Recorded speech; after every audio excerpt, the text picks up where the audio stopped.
ఇదేంటి నన్నెవరూ పట్టించుకోవడం లేదు. అందరూ పవిత్ర గురించే మాట్లాడుతున్నారు. ఏదో ఒకటి చేసి వీళ్ళని నా వైపుకు తిప్పుకోవాలి. అంకుల్, మీకు విషయం తెలుసా? గుత్తొంకాయ కూర చేయడంలో నేను స్పెషలిస్ట్ని. అవునా?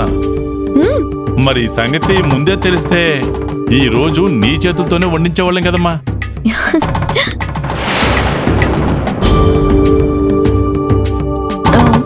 నేను ఎన్నిసార్లు ట్రై చేసినా గుత్తి వంకాయ సరిగా కుదరలేదు. సీతమ్మ చెప్పింది కానీ నాకు అది అర్థమే కాలేదు. ఒకసారి గుత్తి వంకాయ కూర ప్రాసెస్ చెప్పవా? నేను కూడా నేర్చుకుంటా.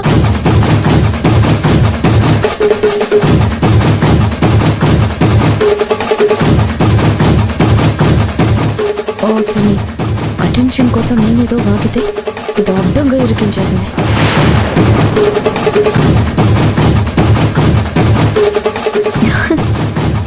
సంజు చెప్పు. గుత్తొంకాయ కూరకి వంకాయలు కావాలి.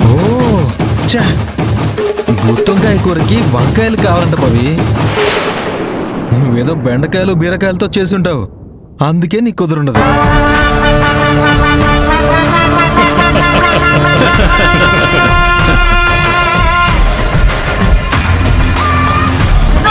అవకాశం దొరికింది కదా అని వీడు నా మీద సెటైర్లు వేస్తున్నాడు.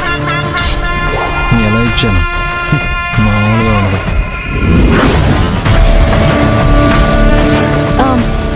ఆది అలాగే అంటాడు కానీ నువ్వు చెప్పు సంజు. ఈ టాపిక్ నుంచి అటెన్షన్ వేరే విధంగా నా వైపుకు డైవర్ట్ చేసుకోవాలి.